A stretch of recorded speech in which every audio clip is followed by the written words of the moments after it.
하나님께서 우리에게 주신 선물 가운데 하나님의 말씀이 기록된 성경이 있습니다.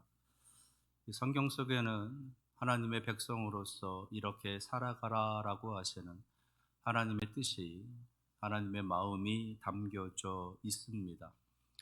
그 속에는 여러 가지 진리의 말씀이 있을 뿐만 아니라 무엇인가를 판단하는, 또 선택하는 그 기준이 담겨져 있습니다. 무엇이 옳고 무엇이 그르고, 무엇이 선하고 무엇이 악하고, 무엇이 좋고 무엇이 나쁜 것인가, 이러한 것들에 대한 선택, 판단의 기준이 담겨져 있습니다.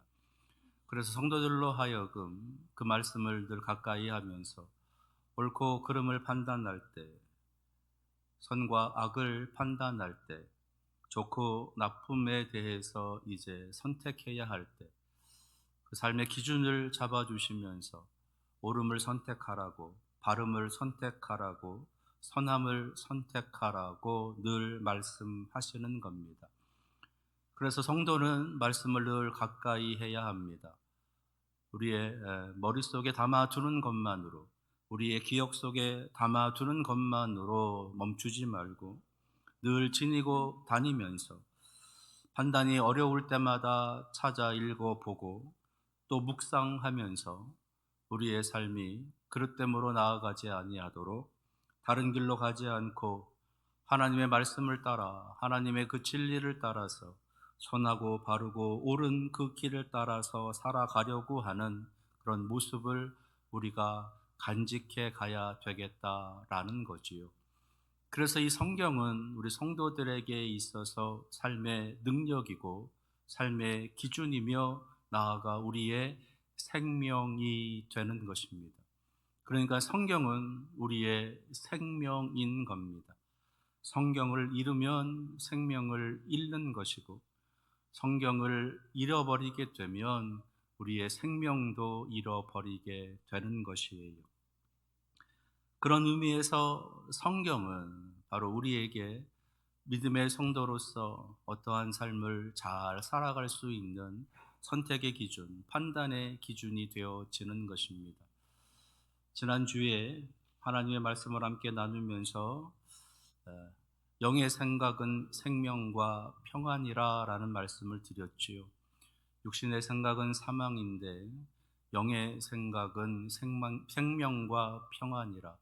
여기서 영의 생각을 우리에게 알려주시는 것이 하나님 말씀이신 겁니다.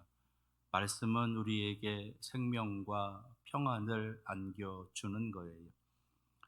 오늘 함께 읽은 말씀 속에서도 그 하나님의 말씀의 기준을 따라서 그 기준을 선택했었던 그 삶의 모습이 어떻게 생명과 평안으로 이어지고 있었는가를 우리에게 보여주시는 사건이 기록되어져 있습니다. 말씀을 나누기 전에 여러분들에게 한번 이런 질문을 드려봅니다. 예수님께서 십자가에 달려 죽으셔야 합니까? 예수님은 십자가에 달려서 죽으셔야 되는가라는 질문입니다. 갑자기 막 여러 가지 생각이 여러분들 머릿속에 막 지나가지요. 그럼 이렇게 한번 질문 드려보겠습니다. 다윗은 죽어야 합니까? 다윗이 죽어야 돼요? 갑자기 무슨 말씀인가 그러시는 것 같아요. 조금 달리 이렇게 한번 여쭤보겠습니다. 사울이 다윗을 죽이려고 하는 거 맞습니까? 옳습니까? 바릅니까? 선합니까? 정당합니까?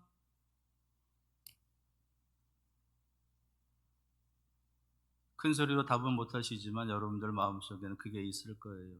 아닙니다. 옳지 않습니다. 바르지 않습니다. 정당하지 않습니다.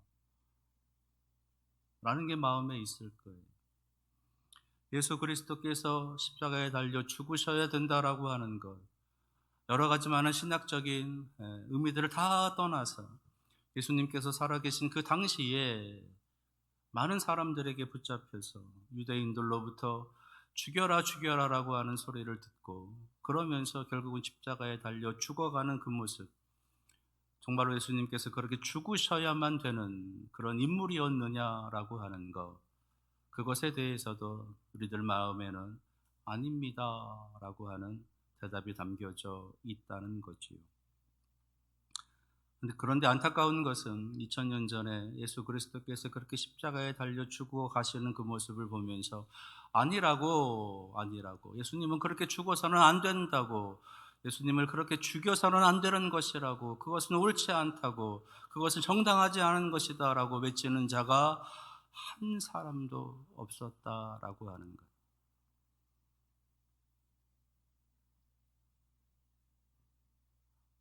그것이 하나님의 뜻이다. 그래서 하나님께서 사람들의 입을 다물게 하셨다.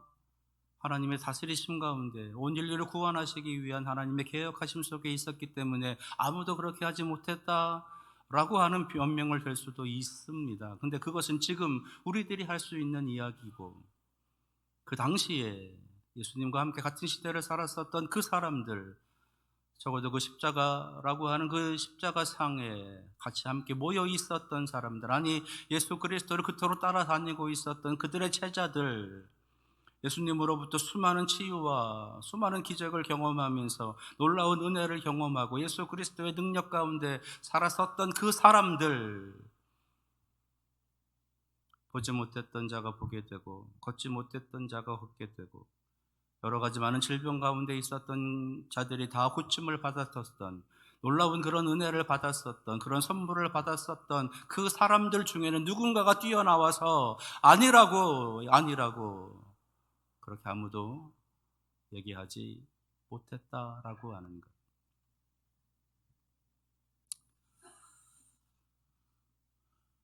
그 예수 그리스도께서 태어나시기 한 2000년 전에 바로 오늘 이 말씀의 사건이 등장하고 있는 거예요. 한 억울한 사람을 죽이려고 합니다.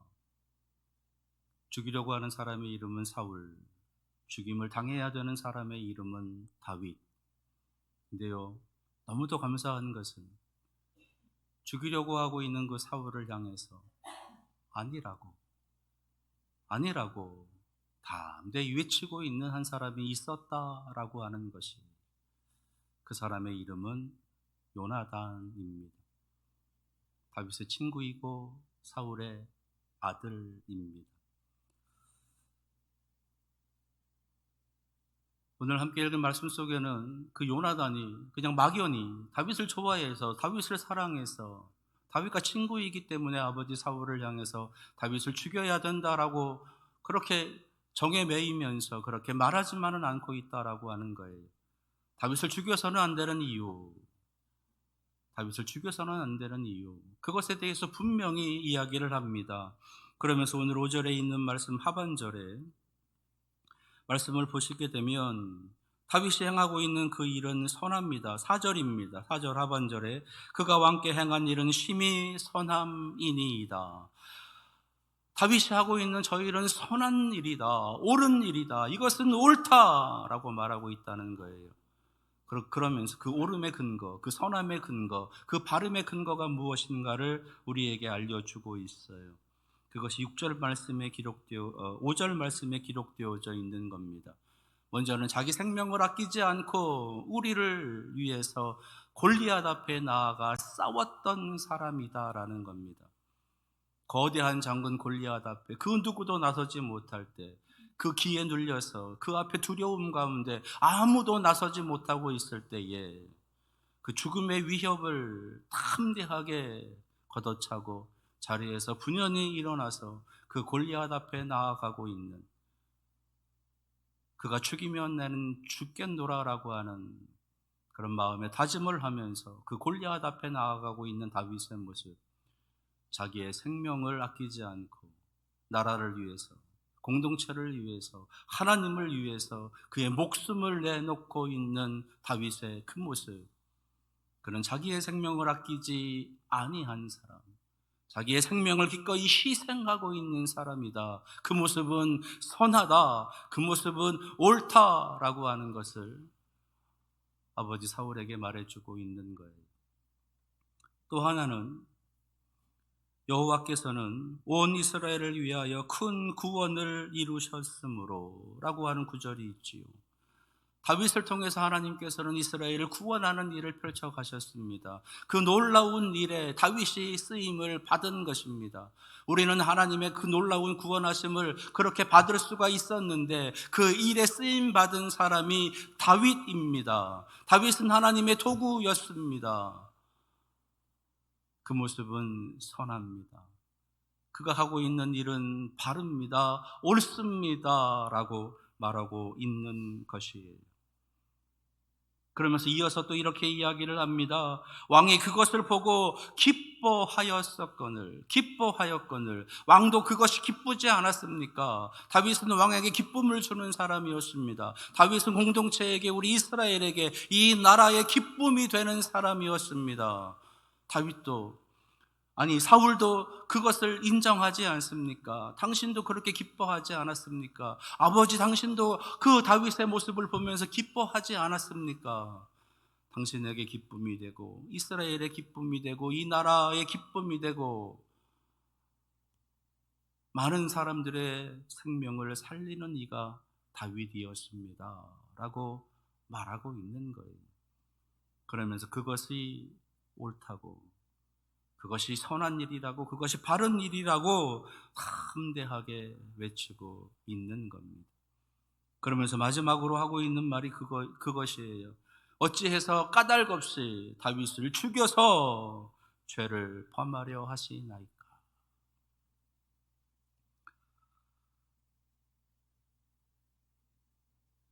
우리에게 기쁨이었던 다윗, 그가 하고 있는 일은 옳고 선하고 바른 일이었음에도 불구하고 왜 그 다윗을 죽이려고 하는가? 아니, 다윗을 죽이는 것만으로 끝나는 것이 아니라 왜 우리에게 엄청난 죄를 짓게 하려고 하는가? 범죄하게 하려고 하는가? 하나님의 백성으로 하나님의 의로움을 드러내며 살아가야 될 우리들에게 왜 우리의 더러움, 우리의 악함을 그렇게 씌우려고 하고 있느냐라고 하는 안타까움의 외침을 이 요나단이 하고 있는 것입니다. 그러자 사울이 변하지요. 사울이 요나단이 하고 있는 그 말들을 다 들은 후에 그것에 감동이 되어져서 다윗을 불러오게 하는 겁니다.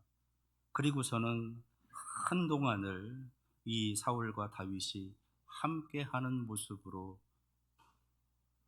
요나단과 함께 나라를 다스려가는 모습으로 그 땅에 하나님께서 인도해 가시는 평안을, 샬롬을 이루는 그 모습을 오늘 7절 말씀에 기록하고 있는 것이지요.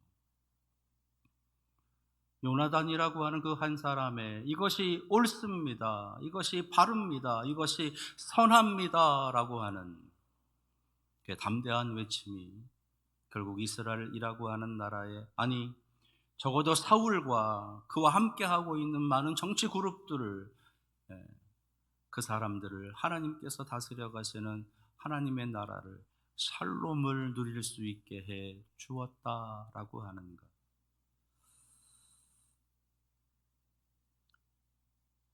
이 땅에 교회들을 세워주신 이유, 이 땅에 우리 성도들을 한 사람 한 사람 불러주신 이유, 바로 거기에 있지 않겠는가? 교회가 있는 곳이 하나님의 나라, 샬롬이 되기를 원하셨어요. 성도들이 살아가는 그 삶의 현장이 하나님의 나라, 샬롬이 되게 하시려고 교회를 세우시고 성도를 부르시고 이 땅에서 살아가게 하시는 겁니다. 그렇다면 요나단처럼 이것이 옳다, 이것이 바르다, 이것이 선하다라고 하는 담대한 외침을 외칠 수 있어야 되지 않겠는가? 그러기 위해서 우리들의 마음과 우리들의 생각이 하나님의 마음과 하나님의 생각으로 가득 차야 되는 거지. 이것이 성령의 충만함인 거고, 이것이 말씀의 충만함이 되는 겁니다. 그래서 우리는 끊임없이 하나님의 말씀으로 우리의 마음을, 우리의 생각을 채워가야 되는 것이에요. 하나님의 말씀에 담겨져 있는 삶의 판단의 기준, 선택의 기준, 우리의 생각의 기준을 가득하게 채워가야 되는 것이죠. 육신의 생각이 아닌 하나님의 생각, 하나님의 마음으로 우리를 채워가야 되는 겁니다. 육신의 가치관이 아닌 하나님의 가치관, 영의 가치관으로 채워가야 되는 것이에요. 그래서 우리의 삶에서 무엇인가를 판단하고 무엇인가를 선택하는 그 선택의 기준이 하나님의 말씀에 있습니다라고 담대하게 고백하고 그 말씀을 따라가는 결단의 순종이 우리에게는 필요한 것이에요. 세상에 수많은 정보들이 우리들에게 들어옵니다. 수많은 소식들이 우리들에게 들어와요. 그래서 우리로 하여금 여러 가지 많은 생각들을 하게 하고 여러 가지 많은 판단들을 하게 하고 여러 가지 많은 선택들을 하게 한다라고 하는 것이에요. 그러나 세상이 주는 선택과 판단의 기준들, 세상이 주는 여러 가지 많은 정보들, 그것은 우리로 하여금, 영의 사람으로 살아가는 우리로 하여금 끊임없이 흔들리게 하고 끊임없이 혼란스럽게 하고 끊임없이 하나님의 뜻을 거스르게 하는 일로 사용되어진다라는 겁니다. 그래서 우리는 어떤 일이 생겼을 때에 하나님께 돌아가야 돼요.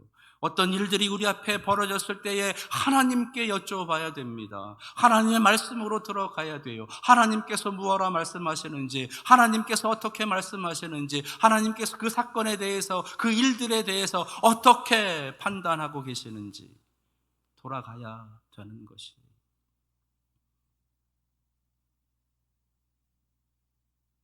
신문도 봐야 되지요. 뉴스도 들어야 됩니다.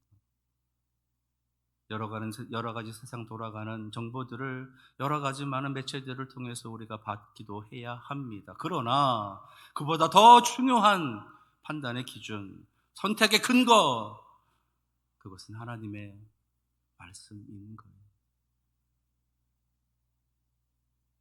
지금 우리가 살아가고 있는 우리들의 삶의 모습의 대부분은 성경에 기록되어져 있어요. 혼란스럽고 복잡하고 무엇인가를 판단하기 어려운 수많은 사건, 사고들의 기록이 성경 속에 담겨져 있습니다. 그럴 때 하나님께서는 그 모습을 어떻게 선택하게 하시고 어떤 판단을 하시면서 어떻게 다스리고 계시는지를 분명하게 우리에게 보여주신다라는 거예요.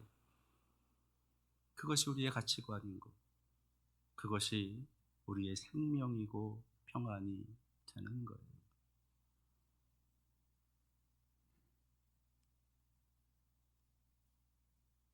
세상이 주는 선택의 기준들, 세상이 주는 판단의 기준들, 다른 말로 하면 세상이 주는 생각들, 세상이 주는 가치관들, 육신의 생각은 사망인 겁니다.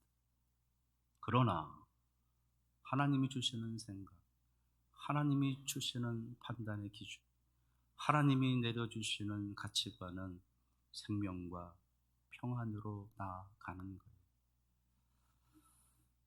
요나단은 그렇게 하나님께 열려 있었던 사람인 것 같아요. 적어도 요나단은 하나님과 묵상하며 하나님과 교제하는 사람, 그래서 하나님의 생각으로, 영의 가치관으로, 하나님의 가치관으로 무엇인가를 바라보려고 애쓰는 사람이었던 것 같아요. 성경에 많은 인물들을 우리가 언급합니다. 그러면서 그 성경의 인물들을 따라가자라고 말씀을 합니다. 그런데 그 사람들의 삶을 따라가는 건 너무나 어려운 것 같아요. 누구도 예수님처럼 살아갈 수 없어요. 누구도 바울처럼 살아갈 수 없어요. 누구도 베드로처럼 예수님의 제자들처럼 살아갈 수 없을 것 같아요. 특별히 오늘 다윗이라고 하는 이 거대한 인물, 신앙의 위대한 인물, 다윗을 따라간다라고 하는 건 더더군다나 버거운 일인 것 같아요. 그래서 아예 시도조차 하지 않고 포기하려고 하는 너무나 거룩한 삶을 살았었던 성경의 위대한 인물들, 그만큼은 아니더라도 우리는 요나단처럼은 살 수 있지 않을까? 요나단처럼 살 수 있지는 않을까? 어떤 부정의 현장 속에서, 어떤 바르지 못한 그런 현장 속에서 아니라고, 그것은 잘못된 것이라고, 그것은 옳지 않은 것이라고 말할 수 있는 용기를 가진 사람, 이것이 옳은 것이라고, 이것이 바른 것이라고 말할 수 있는 사람, 그런 사람으로는 살아갈 수 있지 않겠는가? 우리가 그렇게 살아가면 우리 공동체가 살아납니다. 우리가 그렇게 살면 이 지역이 살아나고, 더 크게는 이 나라가 그렇게 살아나는 거죠. 이런 소망이 오늘 여러분들에게 임하시기를 축원합니다. 이런 도전이 여러분들의 삶에 일어나시기를 축원합니다. 그래서 여러분이 살아가는 삶에 하나님의 나라를, 샬롬을 누리시기를 간절히 기도합니다. 기도하겠습니다. 우리들 보고 다윗처럼 모두가 다 살아가라 라고 말씀하시지는 않습니다. 요나단과 같은 삶은 살아갈 수 있지 않겠느냐, 오늘 말씀 속에서 도전을 주십니다. 요나단의 그러한 삶이 결국은 그 땅의, 그 나라의, 그 공동체에 생명과 평안을 허락해 주었던 것처럼 우리 교회와 그 사랑하시는 성도들 살아가는 삶에 샬롬이 가득하게 하여 주옵소서. 예수 그리스도의 이름으로 기도합니다. 아멘.